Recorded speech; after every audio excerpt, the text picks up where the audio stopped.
தந்தை, மகன், தூய் ஆவியாரின் பெயராலே ஆமேன். இயேசு கிறிஸ்துவின் அன்புமிக்க சகோதர சகோதரிகளை உங்கள் அனைவருக்கும் கிறிஸ்து இயேசுவின் அன்பு கலந்த வணக்கத்தை தெரிவித்துக் கொள்கின்றேன். இந்த நற்செய்தி பாகமானது யோவான் நற்செய்தி 15ஆம் அதிகாரம் 9 முதல் 11 வரை திருவாக்கியங்கள். குறிப்பாக 10ஆம் வாக்கியம், நான் என் தந்தையின் கட்டளைகளை கடைப்பிடித்து அவரது அன்பில் நிலைத்திருப்பது போல நீங்களும் என் கட்டளைகளை கடைப்பிடித்தால் என் அன்பில் நிலைத்திருப்பீர்கள். அப்போ தெய்வத்துடைய கட்டளைகளை நாம் கடைப்பிடித்தால் அவருடைய அன்பிலும் மகிழ்ச்சியிலும் நாம் நிலைத்திருக்க முடியும். அது எனது கட்டளைகள், அதான் இறைவன் மோய்சன் வழியாக நமக்கு தந்த 10 கட்டளைகள். அப்போ இந்த 10 கட்டளைகள் இயேசு கடைப்பிடித்து வாழ்ந்தாரா? கடைப்பிடித்து வாழ்ந்தார். அப்போ நமக்கு எல்லோருக்கும் தெரியும், இயேசு வரலாற்றில் வாழ்ந்த ஒரு மனிதர், 100% வரலாற்றில் வாழ்ந்த ஒரு மனிதர். அப்போ 100% வரலாற்றில் வாழ்ந்த மனிதனாக இருக்கிற இயேசு கிறிஸ்து இந்த 10 கட்டளைகளும் கடைப்பிடித்தார் என்பது இதோ இந்த வார்த்தை நமக்கு எடுத்து காட்டுகிறது. அப்படி என்றால் நீங்களும் நானும் அதே வரலாற்றில் இதே பாவம் நிறைந்த உலகத்தில் நீயும் நானும் வாழ்ந்து கொண்டிருக்கின்றோம், மனிதனாகவே வாழ்கின்றோம். அப்படி என்றால் ஒரு மனிதனால் இந்த 10 கட்டளையை கடைபிடிக்க முடியும். அதான் தெய்வம் நமக்கு தந்த கட்டளைகள். நமக்கு எல்லாம் தெரியும் இல்லையா?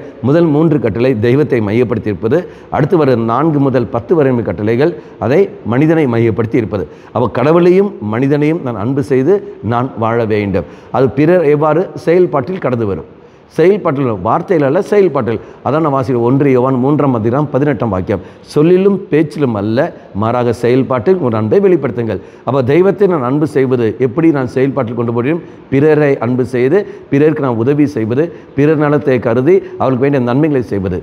4 முதல் 10 வரை கட்டளைகள் மனிதனை மையப்படுத்தி இருப்பது.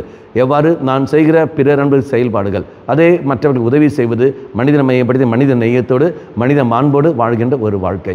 அவ்வாறு கட்டளைகளை கடைப்பிடித்து நான் வாழ்கிற சமயத்தில் இதான் நான் எதிர்பார்க்குற மகிழ்ச்சி எனக்கு கிடைக்கும். பலரும் இந்த உலகத்தில் குடியை தேடி போகிறார்கள், விபச்சாரம் தேடிய போகிறார்கள், அதே சமயத்தில் போதையை நாடி போகிறார்கள், பல திண்மைகளை தேடி போகிறார்கள். ஆனால் நீயும் நானும் தெய்வத்தை தேடி இந்த கட்டளைகளை தேடி நாம் கடைபிடித்து நாம் வாழ்கிற சமயத்தில் நிச்சயமாக தெய்வம் எதிர்பார்க்குற தெய்வம் நம் தருகிற அன்பும் அமைதியும் நமக்கு கிடைக்கும், மகிழ்ச்சியும் கிடைக்கும். இதை சந்தோஷத்தோடு நம்மளை வாழவும் முடியும். கண்களை மூடிக்கொள்வோம். நல்லமனாய் தெய்வமே, உலகம் தருகின்ற மகிழ்ச்சி அல்ல, அது நிலையானதல்ல, அது எனக்கு வேதனையும் காய்களும் குற்ற உணர்வுகளும் தருகின்றன. உண்மையான அன்பு மகிழ்ச்சி உன்னிடத்தில் உண்டு. அந்த கட்டளைகளை கடைப்பிடித்து வாழக்கூடிய வரத்தை எனக்கு தந்துள்ளோம். அம்மா மாதாவே, தெய்வ மாதாவே, எங்கள் மாதாவே என் அன்னையே, விசேஷமாக எங்களுக்காக பரிந்து பேசும். ஆமேன்.